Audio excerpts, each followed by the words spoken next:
Hola, buenas tardes a todos y todas. Mi nombre es Mía Ponte y les doy la más cordial bienvenida a una nueva edición de nuestro consultorio en vivo de la Clínica Estela Maris. Hoy conversaremos sobre un tema fundamental para la salud materna, que es la guía esencial para un embarazo saludable. Y para ello nos acompaña una gran especialista, la doctora Leslie Hernández, ginecobstetra de la Clínica Estela Maris, a quien además aprovecho para saludar y felicitar en este Día de la Ginecología Peruana. Bienvenida, doctora Hernández, ¿cómo está? Bienvenida, Mía, ¿cómo estás? Bueno, este es un espacio diseñado para las pacientes. El día de hoy me tocó hablar sobre guía esencial de un embarazo saludable, donde vamos a priorizar que las pacientes conozcan cuáles son los exámenes que se deben pedir en el embarazo, en qué semana se deben pedir. También voy a responder sus dudas acerca de qué alimentos consumir en el embarazo, qué suplementos vitamínicos se debe tomar, qué no se debe tomar en el embarazo, ¿no? Entonces, comenzamos con la exposición. El control prenatal. Es importante el control prenatal en todas las gestantes, no solamente en embarazos saludables, sino también en embarazos de alto riesgo, porque aquí vamos a identificar, como su mismo nombre dice, el mayor riesgo para el bebé y para la gestante, ¿no? Y cuando nosotros identificamos esos riesgos, vamos a poder prevenirlos, ¿no? Siguiente. ¿Cuáles son los objetivos del control prenatal? Tenemos que evaluar la salud tanto de la mamá como la del feto. Tenemos que establecer la edad gestacional, evaluar los posibles riesgos y corregirlos, planificar de manera sincronizada todos los controles prenatales y, en lo posible, iniciar el ácido fólico antes de que comience el embarazo, ¿no? Planificando un embarazo saludable. Siguiente. El primer control prenatal. El primer control prenatal vamos a determinar lo que es la edad gestacional. ¿Cómo determinamos la edad gestacional? La paciente nos puede decir lo que es su fecha de última regla. También le podemos pedir un examen de sangre. Este examen de sangre es la beta-HCG. Generalmente acá lo pedimos en el rango cuantitativo. ¿Por qué? Porque nos estima las semanas aproximadas que tiene de embarazo. Le he resaltado con negrita la ecografía de viabilidad, porque es una medida más exacta para determinar esta edad gestacional.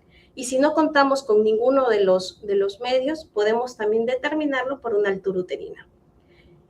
¿Por qué es importante esta ecografía de viabilidad? Porque nos permite confirmar que sea un embarazo viable con latidos cardíacos fetales y permite brindar la tranquilidad a la paciente. También evaluamos si este embarazo va a estar dentro de útero o de repente no se encuentra dentro de útero y así diagnosticamos embarazos ectópicos o si ese embarazo se puede perder, ¿no? Y ahí el riesgo de amenaza de abortos o ya los abortos espontáneos que se dan. También, como les hablé, de la edad gestacional y también podemos detectar embarazos múltiples, ¿no? La siguiente. A veces en nuestras ecografías de viabilidad nos aparece, como ven en la imagen 1, un pequeño saquito, un pequeño redondito, negrito, ahí oscurito. Eso lo llamamos nosotros el saco gestacional. ¿Qué nos indica? Nos indica una gestación inicial. Entonces, nosotros les damos la tranquilidad a la paciente de que todavía no hay embrión, de que va a aparecer y que tiene que esperar por lo menos 2 semanas. En 2 semanas la volvemos a citar y ya nos aparece dentro del saquito un anillito, como ven ahí. Eso sí tiene el nombre de vesícula vitelina. Quiere decir que el embarazo se está desarrollando con normalidad. Y a eso tenemos que añadirle de repente 2 semanas más y ya hasta que nos aparezca el embrión, que es en la imagen 3, con los latidos cardíacos fetales, ¿no? Siguiente. Entonces, en el primer control prenatal hemos dicho que vamos a determinar lo que es la edad gestacional. Lo ideal sería determinarlo por una ecografía, tanto de viabilidad o una ecografía del primer trimestre. Segundo, lo que procedemos a hacer en el primer control prenatal es la apertura de la tarjeta de control prenatal, donde nosotros vamos a colocar todos los datos de la paciente, desde el nombre, la edad, dónde vive, de dónde proviene, ¿no? Y los antecedentes familiares que son muy importantes, generalmente de diabetes, de presión alta, antecedentes personales de mayor importancia, enfermedades como la tiroides, enfermedades como que la mamá haya tenido preeclampsia en su anterior embarazo, enfermedades como que tenga diabetes, ¿no? O alguna alergia. Y antecedentes ginecobstétricos es si es su primer embarazo, si ya es su segundo o tercer embarazo y cómo han sido sus partos. Han sido partos vaginales, partos por cesárea. Aquí he resaltado con un color rojito la edad. La edad es muy importante para nosotros diagnosticar un alto riesgo obstétrico. Generalmente nosotros lo tomamos como alto riesgo obstétrico las edades mayor de 35 y menor de 15. Entonces, ¿por qué? Porque a más edad, pues tenemos varias complicaciones o varios riesgos, ¿no? Como aparición de la preeclampsia, diabetes gestacional y entre otros, ¿no? Y a menor edad, pues las adolescentes todavía no han terminado de completar el desarrollo, ¿no? Y los partos se pueden complicar. Siguiente. Esto es una tarjeta de control entera, donde van a ver que nosotros ponemos, como les dije, desde la afiliación de la paciente, los antecedentes, hay un espacio para hacer el examen físico y los controles prenatales, de las gestantes, y también donde ponemos todos los exámenes que pedimos en el primer control prenatal. Esta tarjeta tiene que ser llenada por el médico ginecobstetra. Siguiente, por favor. Entonces, en el primer control prenatal no solamente le evalúa el ginecólogo, sino que nosotros también hacemos un manejo multidisciplinario. ¿Qué quiere decir? Que nosotros mandamos a esta gestante por nutrición, por psicología y por odontología. Y si es que esta paciente tiene comorbilidades asociadas, ya sea como una enfermedad tiroidea, una diabetes, tenemos que derivar con el especialista, en este caso endocrinología. Siguiente. Acá les pongo el tiempo en semanas y los exámenes solicitados. Por ejemplo, en el primer control prenatal yo les voy a pedir un perfil prenatal completo, en lo que se basa un hemograma completo. Muchas veces he visto que les solicitan solamente hemoglobina, hematocrito, de repente en los centros de salud. Pero acá les tengo que decir que es de vital importancia que pidan un hemograma completo. ¿Por qué? Porque este hemograma completo no solamente nos va a decir cuánto de hemoglobina tiene la paciente, sino nos va a dar el rango también de las plaquetas, también de los leucocitos, cómo están, de otros parámetros, donde podemos nosotros diagnosticar inclusive enfermedades de la sangre, ¿no? Plaquetopenia, o también infecciones cuando hay leucocitosis. También tenemos que controlar con un urocultivo. Acá me enfoco bien en pedir cultivo, no examen de orina, sino un cultivo, porque es el gol estándar para detectar bacteriuria asintomática en la gestante. El grupo sanguíneo es muy importante en las pacientes, especialmente en las pacientes que son RH negativo. También un perfil como que es las principales ETS, que son sífilis, VIH, enfermedades como la hepatitis, una glucosa para determinar diabetes gestacional y creatinina para ver la función renal. Y acá les puse el ultrasonido por indicación. Entonces, este ultrasonido va a determinar en qué semana se encuentra la gestante que le hemos captado. Si, por ejemplo, está en las 5 semanitas, 4 semanitas, le pedimos una ecografía de viabilidad fetal. Pero si esta gestación ya está más avanzadita, entre las 11 y 12 semanas, ya podemos pedir una ecografía de screening, ¿no? Del primer trimestre. Siguiente. Cuando ya les captamos entre más o menos las 11 y 13 semanas con 6 días, le pedimos un ultrasonido que se llama screening del primer trimestre. Esta ecografía también es conocida en el medio como ecografía genética. ¿Por qué? Porque determina el riesgo de aneuploidías en el feto. Y muy aparte de esto, también podemos pedir ciertos marcadores bioquímicos, como la beta-HCG libre y la proteína plasmática ligada a la placenta, ¿no?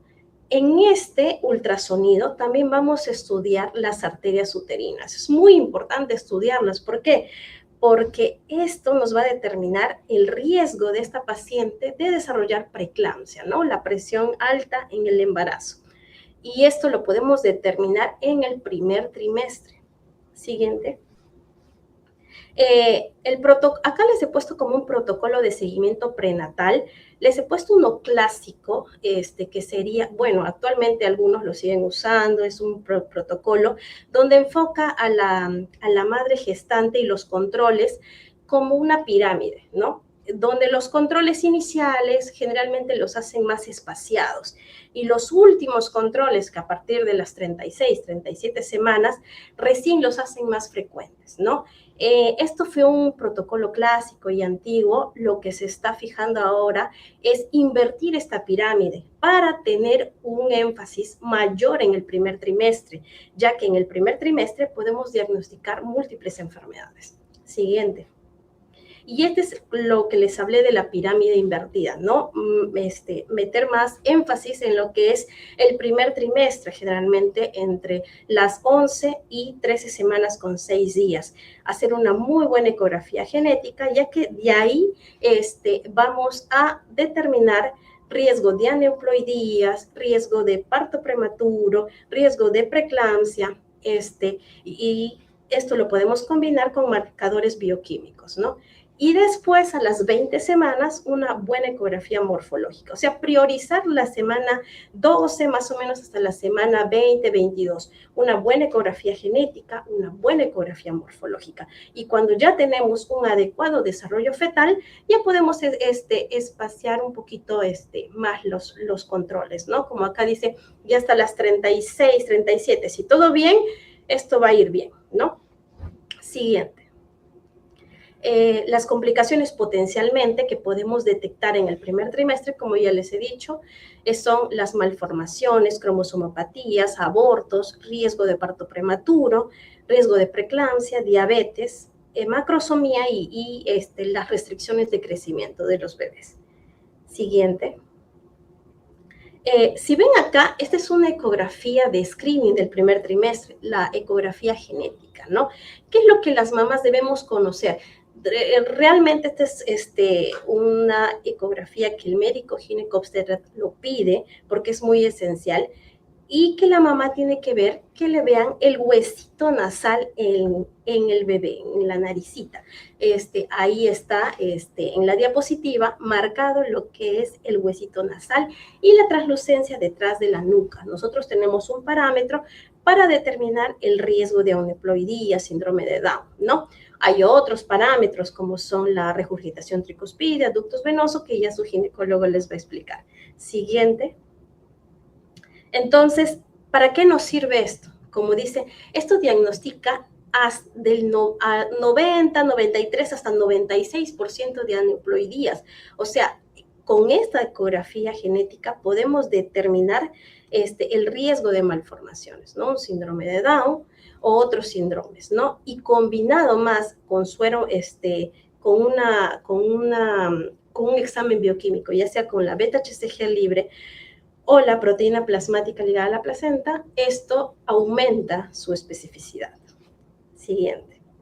Entonces, ven ahí el cuadrito, quiero dar énfasis que nosotros combinando estos marcadores, ya sea el huesito nasal, con el flujo tricuspideo, ductos venosos, o sea, todo lo que es la ecografía genética, más la edad materna de la madre, todo lo que ven en el cuadrito de rojo, edad materna, la translucencia nucal, la beta-HCG y la proteína plasmática asociada a la gestación, podemos determinar del 93 al 96% si este bebé va a tener un riesgo de aneuploidías, ¿no? Siguiente. Y también el riesgo de preeclampsia. ¿Cómo vemos el riesgo de preeclampsia? En la ecografía genética les van a medir lo que son las arterias uterinas. Y estas arterias uterinas nos van a determinar si esta gestación va a ser una preeclampsia precoz, menos de 34 semanas, una preeclampsia intermedia de 34 a 37 o una preeclampsia tardía, más de 37 semanas. Por eso es fundamental que su ginecólogo les pida la ecografía genética con un Doppler de las arterias uterinas, ¿no? ¿Por qué? Porque aquí, si nos sale un alto riesgo, nosotros vamos a poder prevenir. ¿Cómo? Dando lo que es, acá como les he puesto, aspirina en el primer trimestre. Podemos comenzar y podemos disminuir este riesgo. Entonces, aquí vamos a actuar desde el primer trimestre, ¿no? Siguiente. Entonces, ya hemos visto lo que es el primer control prenatal, pedir todos los exámenes que les dije. Hemograma completo, urocultivo, grupo sanguíneo, las pruebas de ETS, una glicemia y creatinina. 11 a 13 semanas con 6 días, ecografía genética. De 20 a 24 semanas, ¿qué debemos pedir? Debemos pedir una ecografía morfológica, ¿no? Un ultrasonido donde podemos ver toda la anatomía del feto, todos los órganos, cómo se han desarrollado y nuevamente medir las arterias uterinas. Y acá es de vital importancia también medir lo que es el cuello cervical. ¿Por qué? Porque este cuellito usualmente en las gestantes nos mide más o menos, en lo normal, más o menos 3.5 a 4 centímetros, que es un cuellito largo, ¿no? Si este cuellito se adelgaza, se acorta a unos centímetros de 2 o de 2.5, esta gestante va a tener riesgo de parto prematuro. Entonces ya ven que es muy importante estas mediciones para prevenir el parto prematuro, para prevenir el riesgo de preeclampsia, ¿no? Siguiente. Acá está la ecografía morfológica. ¿Cuál es la semana ideal de pedir una ecografía morfológica? 20 a 24 semanas, donde nosotros podemos evaluar toda la estructura anatómica en el feto, evaluando desde la cabeza lo que es el sistema nervioso central, evaluando lo que es el corazón fetal, los pulmones, el hígado, la cámara gástrica, lo que son los intestinos, la vejiga, la columna, y también podemos hacer una ecografía 3D, 4D, 5B para ver la carita fetal, y como ya les dije, también medir el cuello cervical, muy importante, ya que nos diagnostica menos de 2.5 un parto prematuro, y ahí podemos prevenirlo, ¿no? Administrando tempranamente progesterona. Siguiente. Ahora, ¿qué más tenemos que tener en cuenta en las gestantes a partir de las 20 semanas? Las gestantes ya se pueden ir vacunando. A partir de las 20 semanas se recomienda 4 vacunas importantes, ¿no? Que son la influenza, la DPTA, que es la difteria, tétano, pertusis, la hepatitis B y la DT, difteria, tétano. Todas estas 4 vacunas se pueden poner a partir de las 20 semanas. Siguiente. Sigamos con el esquema. Acá el tiempo de semanas ya estamos más o menos entre las 24 y 28. ¿Qué pedimos entre las 24 y 28? Aquí es de vital importancia el diagnóstico de diabetes gestacional. Entonces, ¿quiénes se tienen que hacer? Las gestantes que están en riesgo, todas las gestantes. Lo ideal es que todas las gestantes se hagan un test de tolerancia a la glucosa. ¿Por qué? Porque muchas veces vamos a diagnosticar diabetes gestacional y es importante empezar el tratamiento tempranamente, ¿no? Porque la diabetes es una enfermedad que puede causar incluso la muerte del feto intraútero. Entonces, por eso es muy importantísimo.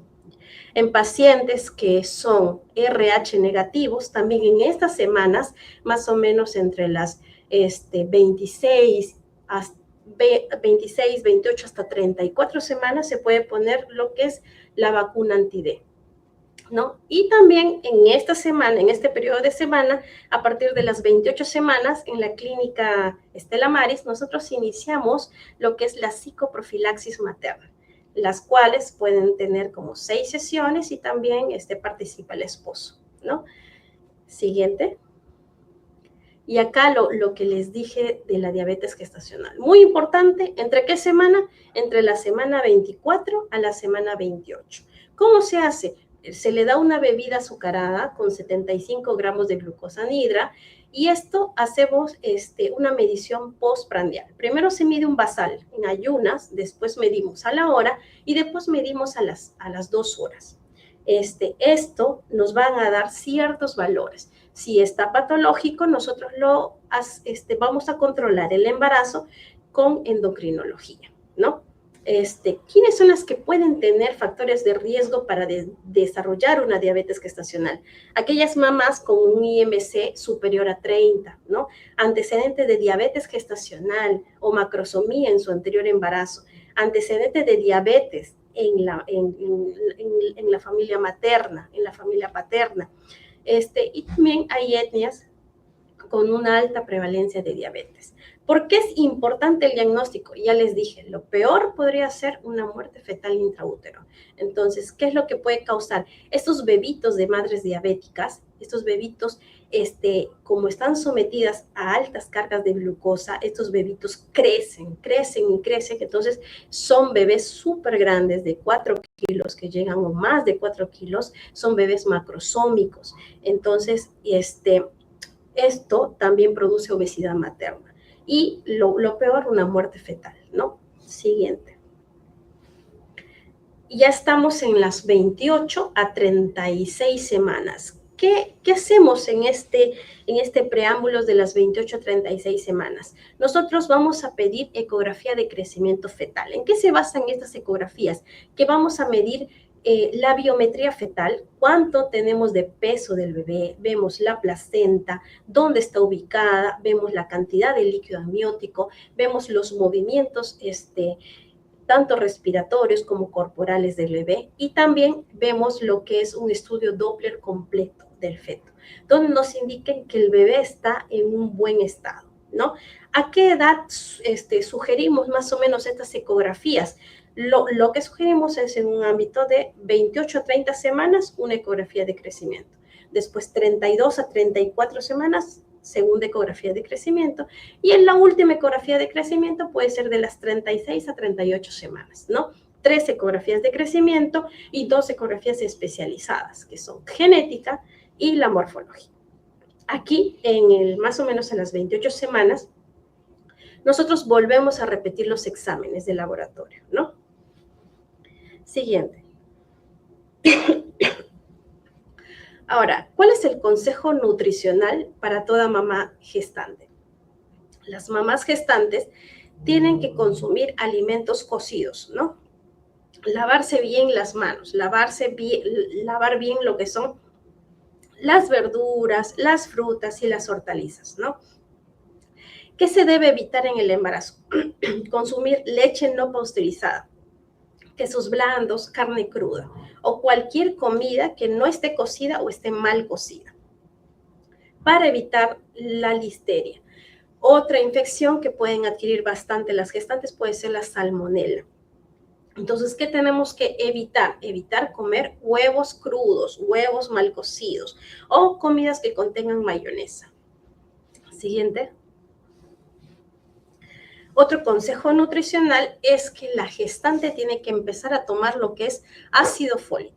Como ya les dije, lo ideal es que este embarazo sea planificado y este embarazo ya estén tomando ácido fólico 3 meses antes del embarazo para prevenir defectos del tubo neural. Pero si es que no ha tomado, ni bien se capta la gestante en el primer trimestre, se debe iniciar con el ácido fólico. ¿Cuántos? 400 microgramos en el día, ¿no? Y el hierro también puede ser como un suplemento que se puede poner más o menos a las 16 semanas y la dosis es más o menos de 30 a 60 miligramos de hierro elemental al día, ¿ya? Y eso, vamos a comenzar, generalmente hay suplementos multivitamínicos que ya contienen hierro y esto podemos iniciar a las 16 semanas. Siguiente. Sobre la cafeína es bastante hablado este tema. Doctora, ¿puedo tomar café? Puedo tomar. Entonces, de repente, en aquellas pacientes que están acostumbradas a tomar 3 tazas al día, 4 tazas al día o todos los días café, tratar de limitar un poquito el consumo, ya que esto está asociado a tasa de aumento de lo que son los abortos espontáneos. Entonces hay que disminuir un poquito la ingesta de café. De repente, si está acostumbrada a tomar todos los días, de repente limitarlo a una tacita al día o una tacita cada dos veces a la semana, ¿no? Ahora, el Colegio Británico de Obstetricia recomienda también la suplementación con vitamina D, pero no es de rutina que nosotros demos vitamina D, ¿no? Lo recomiendan en aquellas pacientes que tienen una deficiencia.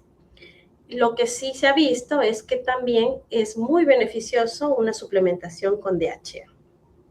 Siguiente. La gestante, hay que tener en cuenta que la gestante tiene que mantenerse activa, tiene que hacer ejercicio. Por lo tanto, es muy importante que la paciente realice ejercicios, ¿no? Y también evite algunas cosas, como exposición a químicos peligrosos. También hay que evitar el uso de saunas o tinas calientes. Y hay que ver el uso correcto del cinturón de seguridad. Esto es muy importante porque no se debe poner encima de la barriguita, sino el cinturón debe ir o por arriba de la barriguita o por debajo de la barriguita. ¿Y cuánto alcohol debe consumir la gestante en el embarazo?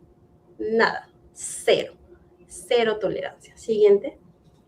Acá les he puesto un esquema donde el cinturón no tiene que ir encima de la barriguita, ¿no? Tiene que darle su espacio a la barriguita, ¿no? Y el único consumo de alcohol en el embarazo es el consumo cero. No se tiene que consumir alcohol en el embarazo. Ni una gota, ni en el primer trimestre, ni en el segundo, ni en el tercer trimestre. En ningún momento del embarazo. Siguiente. La actividad sexual no está prohibida en el embarazo. Es más, se puede tener relaciones incluso un mes antes del parto, ¿no? Siempre y cuando la gestante no tenga riesgo de lo que es parto prematuro o sangrados anormales. El trabajo, las mujeres generalmente con bajo riesgo en la gestación pueden seguir trabajando hasta el último, hasta el final, hasta el tercer trimestre, siempre y cuando el trabajo no implique un esfuerzo físico considerable, ¿no? O de repente es muchas horas de pie o un estrés importante en la gestante. Pero no está contraindicado que la paciente pueda trabajar hasta el final del embarazo. Siguiente. Estas son algunas recomendaciones que nos da la OMS de la gestante. Como ya les dije, que tienen que hacer ejercicio y comer saludable. En lo que es la suplementación de ácido fólico, tenemos que comenzar 3 meses antes o inmediatamente cuando captamos a la gestante en el primer trimestre. A partir de las 16 semanas podemos poner lo que es hierro, suplemento de hierro de 400 microgramos. Y también acá la OMS recomienda poner calcio. Es muy importante que la gestante tome calcio más o menos de 1.5 gramos a 2 gramos al día. Entonces, aparte de su multivitamínico, que es el Madre, el Supradin, no sé qué es lo que toman, añadir lo que es el calcio. Hay 2 tipos de calcio más conocidos en el mercado, lo que da el Minsa, es el carbonato de calcio, y hay otro un poquito más comercial, que es el citrato de calcio, ¿no? Cualquiera de los dos se deben consumir muy aparte del hierro. Los suplementos de vitamina A no son rutinarios de suplementar con vitamina A, solamente en algunas poblaciones donde hay una mala absorción intestinal, una deficiencia de vitamina A, que esto puede provocar o prevenir una ceguera nocturna en embarazadas, recién se suplementa, pero no es de rutina la vitamina A. Siguiente. La anemia, como ya les dije, pedir un hemograma completo, ¿no? En estas gestantes también hay un riesgo de las infecciones urinarias en el embarazo. Estas infecciones no dan síntomas, generalmente son asintomáticas. Entonces, si se diagnostica una infección urinaria asintomática mediante un cultivo de orina, está indicado dar lo que es un tratamiento antibiótico por 7 días, ¿no? También nos habla de la violencia de pareja. Hay que hacer una historia clínica detallada, ¿no? Para poder captar a estas pacientes y brindarles las recomendaciones o derivarlas a tiempo, ¿no? Siguiente. Y acá lo que les hablé de la bacteria sintomática, es importante detectar si la paciente tiene una bacteria sintomática por medio de un urocultivo. ¿Y cómo tiene que ser la recolección de la muestra de orina en un urocultivo? Tiene que ser la primera orina de la mañana, tiene que ser del chorro medio y no tiene que pasar más de 1 o 2 horas del momento de la muestra hasta que lo dejen en el laboratorio, ¿no?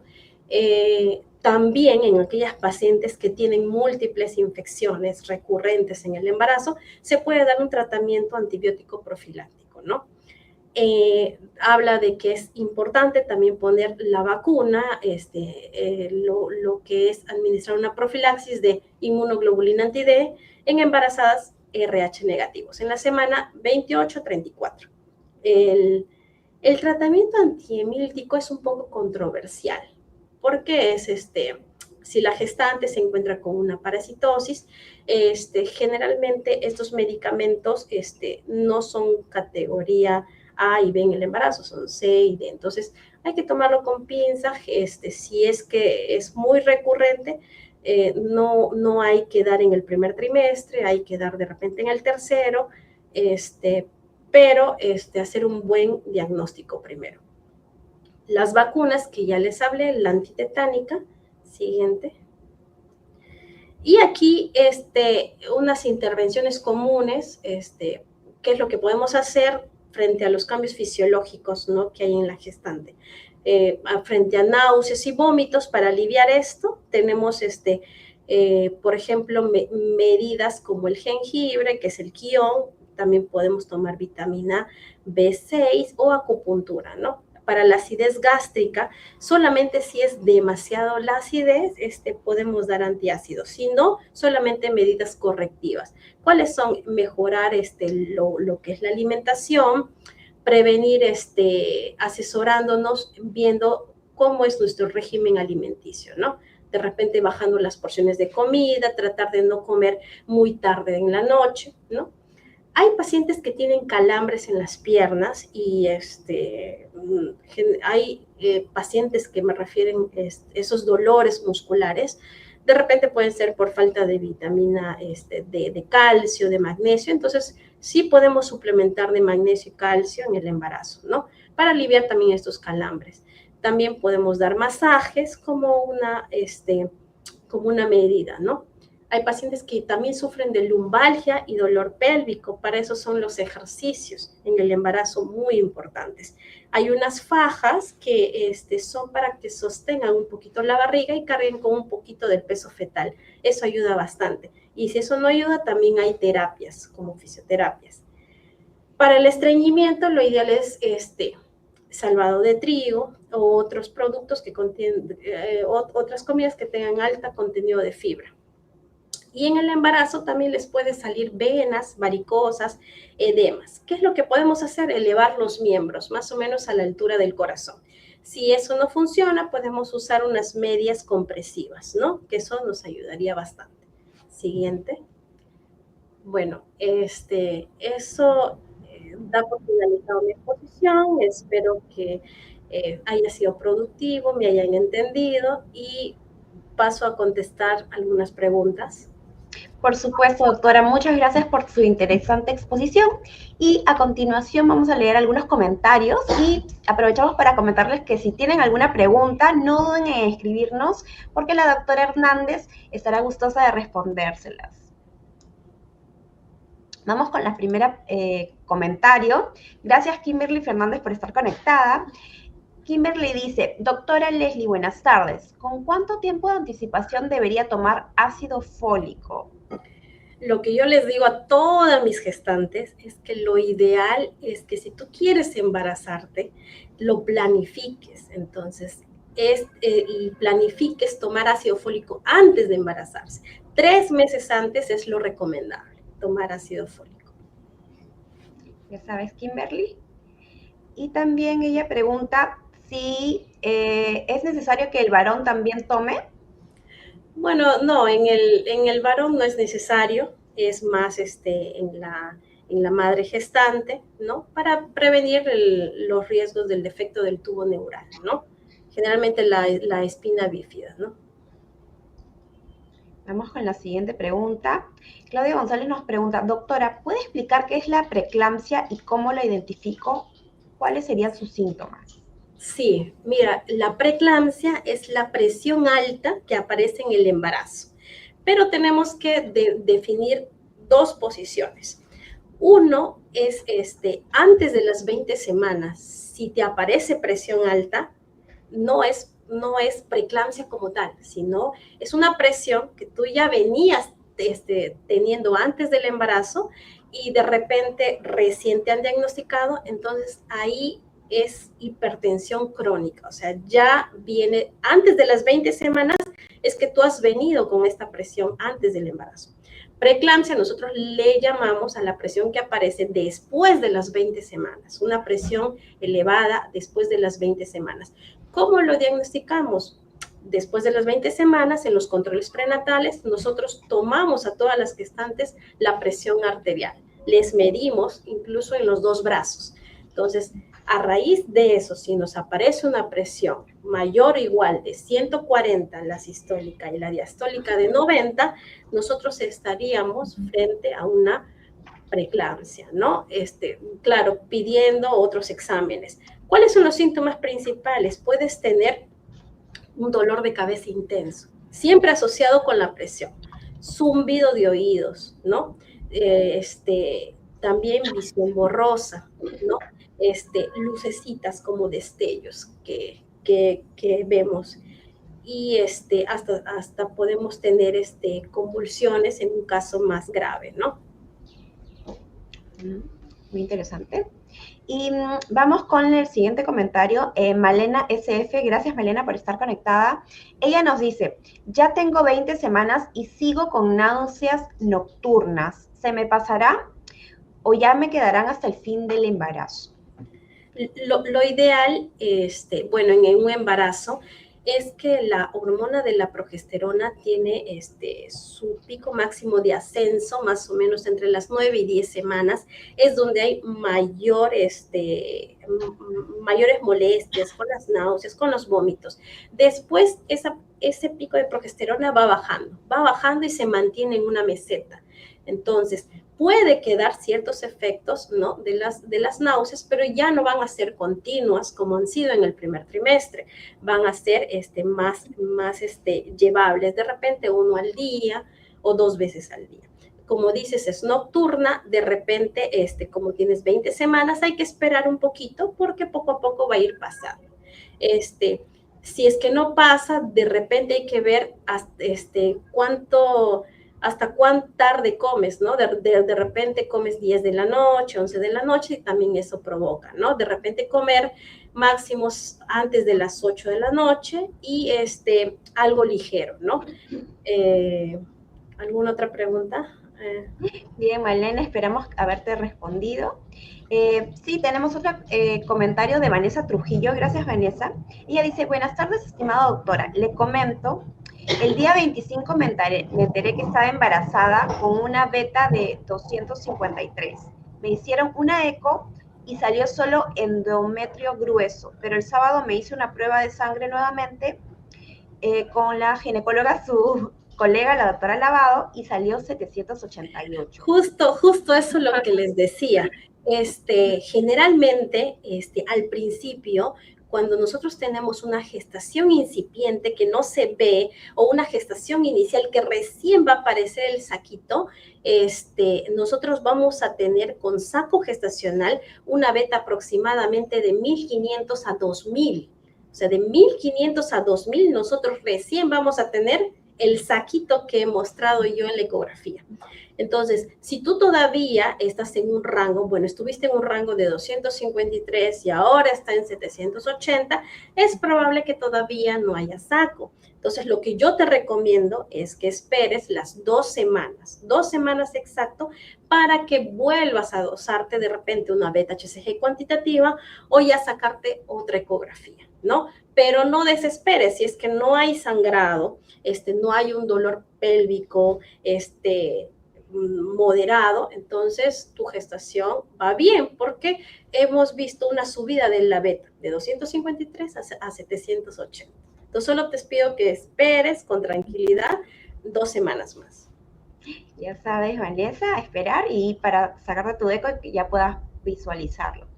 Luego vamos con el siguiente comentario de Malena. Ella dice, referente a las vacunas que se tiene que colocar, todo lo que menciona, ¿generan algún daño al bebé? No, más bien ayuda al bebé, previene que el bebé se infecte, ¿no? Entonces, estas vacunas justamente se colocan en el embarazo porque no son dañinas para el feto, ¿no? Y las puedes colocar a partir de las 20 semanas. Tal vez no te van a poner las 4 vacunas en un día, sino te van a poner 2 vacunas en un día y de ahí te van a citar en 2 semanas para ponerte las otras 2. Bien, vamos con otro comentario. Claudia González escribe, doctora, ¿usted recomienda el mioinositol como Inositol. previo a la planificación del embarazo? Sí, justamente yo cuando quieren planificar el embarazo, yo les mando el inositol con el ácido fólico porque ayuda bastante a regenerar el endometrio, a prepararse para un embarazo. Y generalmente este compuesto de inositol está ligado al ácido fólico, siempre lo venden en combinación, lo vienen en sobres y ayuda mucho, ¿no? Si quieres prepararte para un futuro embarazo, es muy bueno, así que sí lo recomiendo. Luego tenemos otro comentario. Elizabeth K. Porra dice, buenas tardes, doctora. ¿Con qué frecuencia debo acudir a la obstetra durante el embarazo? ¿Con qué frecuencia hace sus controles médicos? Sí, mira, bueno, nuestro modelo clásico de los controles prenatales, que todavía sigue vigente, es que nosotros controlemos, viene la gestante y lo controlemos mensual, ¿no? Mensual, los primeros, el primer trimestre, segundo trimestre y el tercer trimestre semanal. Pero aquí te recomiendo que ese clásico control como que lo cambies. ¿Por qué? Porque nosotros si tenemos una paciente que recién está viniendo a nuestro control prenatal, no sabemos cómo está, o sea, recién le vamos a pedir todos los exámenes.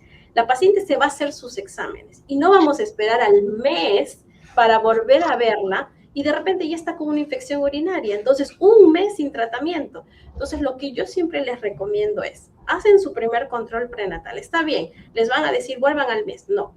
Entonces, lo ideal es que ni bien te saques todo tu perfil prenatal, tu ecografía, todos los análisis, tú vuelvas inmediatamente cuando tengas los resultados. Si esos resultados están conformes, están bien, entonces podrías regresar al mes, ¿no? A raíz de eso. Pero siempre volver después de sacarse su perfil prenatal, porque no vas a estar con una infección urinaria un mes, ¿no? Eso es un ejemplo, ¿no? Muy bien, Elizabeth. Vamos con otra pregunta. Maritza Vázquez nos pregunta, ¿cómo distinguir si es preeclampsia o un tema nervioso? Sí, ahí nos tiene que ayudar bastante un aparatito que se llama tensiómetro, ¿no? Ese aparatito nos ayuda a ver si realmente los síntomas que estás teniendo son de preeclampsia o de repente un estrés, ¿no? Entonces, siempre tienen que medirte la presión en todos los controles prenatales, ¿no? Tenemos otro comentario. Bueno, es un agradecimiento de Vanessa Trujillo. Gracias, doctora, muy linda. ¿No? Gracias, Vanessa, por estar conectada. Y también tenemos un comentario de un varón. Brian Nevada nos escribe, ¿cuál es su opinión sobre la pastilla progesterona? Sí, justamente eso. Si han visto en mis diapositivas, yo he hablado bastante del riesgo de parto prematuro. Entonces, la progesterona nos ayuda muchísimo. ¿Por qué? Porque si nosotros, por ejemplo, captamos a esta paciente en el primer trimestre o ya sea a las 20 semanas y les medimos una longitud de cuello y esa longitud de cuello está menos de 2.5, nosotros tenemos el riesgo de parto prematuro. Y hay estudios, guías, donde nos dice que la progesterona ayuda a prevenir el riesgo de parto o a disminuir el riesgo del parto prematuro. Entonces, ahí la progesterona nos va a ayudar, no al 100%, de repente un 30 o 40%, a prevenir el riesgo de que ese embarazo se venga antes de las 34 semanas. Bien. Bien, muy bien. Hemos terminado con la ronda de preguntas y es el momento de dar por finalizada la transmisión de hoy. Agradecemos nuevamente a la doctora Hernández por acompañarnos. Gracias, doctora. Gracias a ustedes.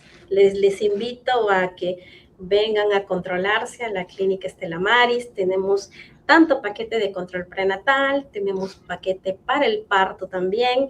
Aquí estamos gustosos de recibirlos. Perfecto.